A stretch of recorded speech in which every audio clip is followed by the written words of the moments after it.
राजकारणात येऊ नये म्हणून घायवळ बंधूंना अडकवण्याचा कट विरोधकांनी रचला। घायवळच्या आईवडिलांचा न्यूज 18 लोकमतला दिलेल्या विशेष मुलाखतीत दावा।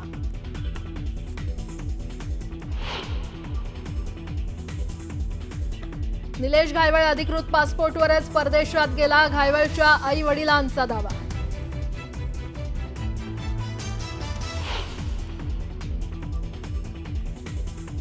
सचिन घायवळच्या शस्त्र परवान्याबाबत गृहराज्यमंत्र्यांनी 1 ऑगस्टला दिले आदेश, मात्र अद्यापही पोलिसांकडून घायवळला शस्त्र परवाना नाही।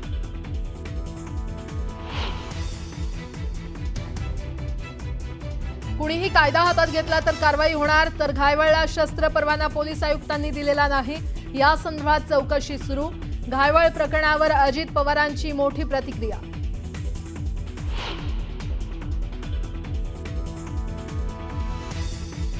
घायवळ प्रकरणी चुका करणाऱ्यांवर रीतसर कारवाई होणार, कुणाचाही राजकीय हस्तक्षेप होऊ देणार नाही, ही सरकारची भूमिका।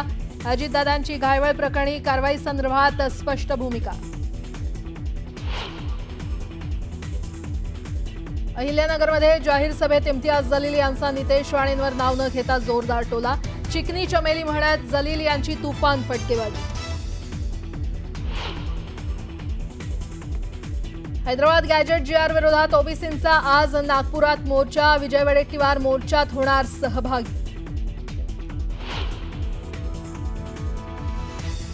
मुख्यमंत्री देवेंद्र फडणवीस आणि पंकजा मुंडे आज छत्रपती संभाजीनगर दौऱ्यावर। विभागीय मेळाव्यात करणार मार्गदर्शन। पालिका निवडणुकीपूर्वी नेत्यांकडून मोर्चे बांधणीला सुरुवात। कोल्हापुरात एक बड्या उद्योगपतीच्या घरावरील छापेमारीत मोठं घबाड जप्त। 1 कोटींची रोख आणि 5 किलो सोनं ताब्यात। सलग तिसऱ्या दिवशी आयकर विभागाची छापेमारी सुरूच।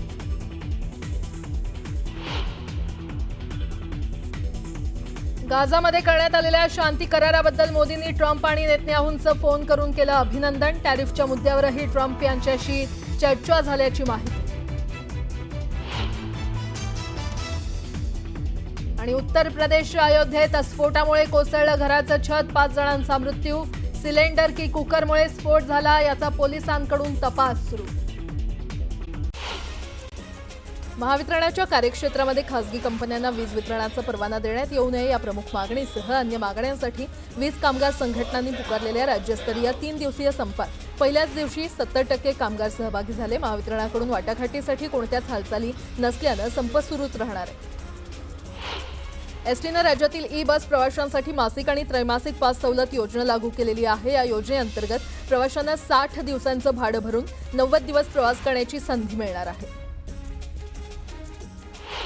पुणे महानगर परिवहन महामंडळाच्या ताफ्यात भाडेतत्वावर 25 डबल डेकर बस लवकरच दाखल होणार आहेत। अत्याधुनिक इलेक्ट्रिक डबल डेकर बस भाडेतत्वावर घेण्यासाठी संचालक मंडळाकडून मान्यता मिळाली असून लवकरच निविदा प्रक्रिया राबवण्यात येणार आहे। मेट्रो 3 गुरुवारपासून प्रवाशांसाठी खुली झाली। पहिल्याच दिवशी या मार्गावर संध्याकाळी 7 पर्यंत 1,18,286 प्रवाशांची नोंद झाली। प्रवाशांमध्ये उत्साहाचं वातावरण होतं, मात्र मेट्रोमध्ये बसेपर्यंत अनेक अडचणींना सामोरं जावं लागल्यानं त्यांचा काहीसा हिरमोड झाला। गेल्या 1.5 दशकात बँकिंग सेवांमध्ये बरीच सुधारणा झाली असली तरी बँकांनी जवळजवळ प्रत्येक सेवेवर शुल्क लादल्यानं ग्राहकांना फटका बसतोय। त्यातच आता बँका येत्या 1 नोव्हेंबरपासून ऑनलाईन सेवांसाठी शुल्क वाढवून ग्राहकांना धक्का देण्याच्या तयारीत आहेत। या निर्णयाचा फटका लाखो ग्राहकांना बसणार आहे।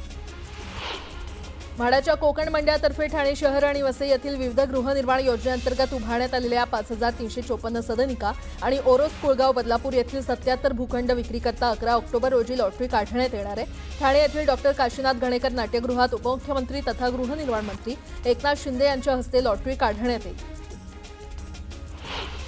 तलावातून मुंबईला आवश्यक पाणी पुरवठा होत असतो, मात्र अनेकदा गळतीमुळे कमी दाबानं पुरवठा होत असतो आणि यासाठी महापालिकेनं जलवाहिन्यांची कामं करण्याचं ठरवलंय। यासाठी 5 कोटी 17 लाख रुपये खर्चाचं नियोजन केलं असून दिवाळीनंतर या कामाला सुरुवात होणार आहे। भारतात गेल्या काही दिवसात कफ सिरप घेतल्यानं किडनी निकामी होऊन किमान 22 लहान मुलांचा मृत्यू झाल्याचं समोर आलेलं आहे। यामुळे आता भारत सरकारनं याबाबत अतिशय कडक भूमिका घेतली असून कोल्ड्रिप, रेस्पी फ्रेश, पीआर आणि रिलाईफ या 3 कफ सिरप्सना विषारी औषध म्हणून घोषित केलं असल्याची माहिती अधिकाऱ्यांकडून समोर आली आहे। चांदीच्या दरात मोठी वाढ होत आहे। काल 6,000 चांदीचे दर वाढून ते 1,63,000 रुपये प्रति किलोवर जाऊन पोहोचलेत। विशेष म्हणजे आठवड्याभरात दुसऱ्यांदा चांदीच्या किमतींनी इतकी तीव्र वाढ दाखवलेली आहे। पुणे महापालिकेची प्रभाग रचना अंतिम झाल्यानंतर आता आरक्षित प्रभाग कोणते हे ठरवण्यासाठी सोडत काढली जाणार आहे। यासाठी 10 ऑक्टोबर ही संभाव्य तारीख सांगितली जात होती, मात्र आता याबाबत आयोगाकडून कोणतेही आदेश न आल्यानं आरक्षण सोडतीचा कार्यक्रम लांबणीवर पडलाय। दिवाळीच्या पूर्वी सोडत निघण्याची शक्यता वर्तवली जाते। वैमानिकांच्या प्रशिक्षणासाठी वापरण्यात येणाऱ्या सिम्युलेटरमध्ये त्रुटी असल्याचा ठपका ठेवत देशातील अव्वल विमान कंपनी असा लौकिक असलेल्या इंडिगोला डीजीसीएनं 20 लाख रुपयांचा दंड ठोठावलाय।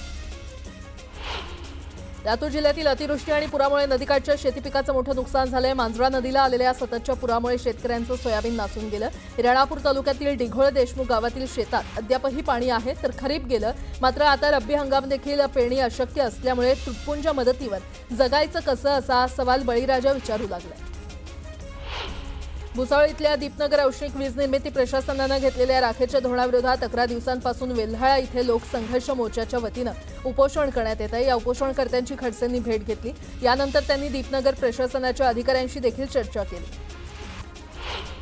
जळगाव जिल्ह्यातील नशिराबाद इथे महर्षी वाल्मिकी जयंतीनिमित्त मोठ्या उत्साहात भव्य मिरवणुकीचं आयोजन करण्यात आलं होतं। गावातील मुख्य चौकातून सुरुवात झालेल्या या मिरवणुकीमध्ये कोळी समाज बांधवांचा मोठा उत्स्फूर्त सहभाग पाहायला मिळाला। दौंड तालुक्यातील देऊळगाव राजे परिसरात सापळा रचून परराज्यातून आणलेला 18,88,000 रुपयांचा अवैध मद्यसाठा जप्त करण्यात आलाय। या प्रकरणी मुख्य सूत्रधार महावीर लाला रानगट याच्यासह 3 अटक करण्यात आली आहे। मुंबईतील दहिसर पोलिसांनी रिक्षा चालकांना लुटण्यात सहभागी असलेल्या 2 अटक केली आहे। त्यांच्याकडून सोन्याची चेन, मोबाईल फोन आणि डेबिट क्रेडिट कार्ड जप्त केलेले आहे। भिवंडी शहरातल्या गायत्रीनगर परिसरातील फातिमानगर, आझादनगर, पिराणीपाडा झोपडपट्टी परिसरात अनधिकृतपणे प्रसूती आणि उपचार करणाऱ्या 4 महिलांवर पालिकेनं धडक कारवाई केलेली आहे। कोणताही वैद्यकीय परवाना नसताना अवैधपणे प्रसूती आणि महिलांवर त्या उपचार करत होत्या। कॉपी केल्याच्या संशयावरून शिक्षिकेनं केलेल्या अपमानामुळे नवी मुंबईतील विद्यार्थिनीनं आत्महत्या केली होती। या घटनेचा निषेध करत शिक्षिकेवर कारवाईच्या मागणीसाठी कॅन्डल मार्च काढण्यात आला। राज्यातील स्थानिक स्वराज्य संस्थांच्या निवडणुका 2 टप्प्यात होणार आहेत। दिवाळीनंतर म्हणजे 27 ते 31 ऑक्टोबर दरम्यान पहिल्या टप्प्यातील निवडणुकांचा बिगुल वाजणार आहे। नगरपालिका, नगरपरिषद आणि जिल्हा परिषद आणि पंचायत समित्यांचे सभापती, गटगणांचे आरक्षणाची प्रक्रिया अंतिम टप्प्यात आहे। या पार्श्वभूमीवर पहिल्यांदा मिनी मंत्रालयाची निवडणूक होईल असं विश्वसनीय सूत्रांनी सांगितलं। पंतप्रधान नरेंद्र मोदी आणि अमेरिकेचे राष्ट्राध्यक्ष डोनाल्ड ट्रम्प यांच्यामध्ये फोनवर चर्चा झाली। पंतप्रधान मोदींनी एक्सवर याबाबत माहिती देताना सांगितले की त्यांनी ऐतिहासिक गाझा शांतता योजनेच्या यशाबद्दल ट्रम्प यांचं अभिनंदन केलं। हिंगोलीच्या वखार महामंडळाच्या गोदामामध्ये शेतकऱ्यांच्या शेकडो क्विंटल धान्याची नासाडी झाल्याचं समोर आलेलं आहे। वखार महामंडळाच्या हलगर्जीपणामुळे हे नुकसान झाल्याचा आरोप शेतकऱ्यांनी केलाय। तातडीनं नुकसान भरपाई देण्याची मागणी शेतकऱ्यांनी केली आहे। छत्रपती संभाजीनगरच्या सोयगावात अतिवृष्टीच्या नुकसानीच्या पार्श्वभूमीवर आढावा बैठक घेण्यात आली। खासदार कल्याण काळे यांच्या उपस्थितीमध्ये ही बैठक झाली। दरम्यान खासदारांनी विविध विभागाच्या अधिकाऱ्यांना धारेवर धरलं। वर्ध्याच्या पवनार गावात एका शेतकऱ्यानं सोयाबीनच्या शेतात मेंढरं सोडली। पावसामुळे सोयाबीनचं नुकसान झाल्याच्या नैराश्यातून शेतकऱ्यानं हे पाऊल उचललं। गोंदियात महावितरणाच्या कर्मचाऱ्यांनी संप पुकारलाय। यावेळी विद्युत क्षेत्रातील खासगीकरणाला विरोध करण्यात आला आणि यामुळे मोठ्या संख्येनं कर्मचाऱ्यांनी संपामध्ये भाग घेत जोरदार घोषणाबाजी केली।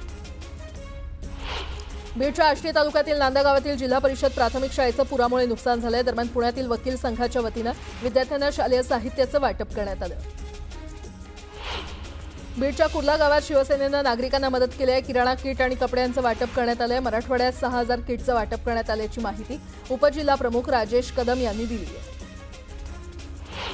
सचिन घायवळ शस्त्र परवाना प्रकरणात मोठी अपडेट समोर आली आहे। या शस्त्र परवान्याबाबत गृहराज्यमंत्र्यांनी 1 ऑगस्टला आदेश दिले होते, मात्र आदेश मिळूनही पोलिसांनी घायवळला शस्त्र परवाना दिला नाही आणि त्यामुळे सचिन घायवळला अद्यापही शस्त्र परवाना मिळाला नसल्याचं कळतंय। निलेश घायवळ आणि सचिन घायवळवर आणखी एक गुन्हा दाखल करण्यात आलाय। 10 फ्लॅट बळकावल्याप्रकरणी कोथरूड पोलिसांनी ही कारवाई केली आहे। आमदार रोहित पवार यांच्या मातोश्रींनी निलेश घायवळचं कौतुक करतानाचा व्हिडिओ समोर आलाय। तर 2019 मध्ये रोहित पवारांनी देखील घायवळची मदत घेतल्याचा दावा भाजपचे उपजिल्हाध्यक्ष सचिन पोटारे यांनी केलाय। रोहित पवार यांच्या आईनंतर त्यांच्या वडिलांचेही निलेश घायवळबरोबर व्हिडिओ सध्या सोशल मीडियावर व्हायरल होत आहेत। यानंतर रोहित पवारांनी देखील महायुतीमधील नेत्यांचे घायवळबरोबरचे व्हिडिओ शेअर केलेत। त्यामुळे आता सोशल मीडियावर व्हिडिओ वॉर सुरू झाले।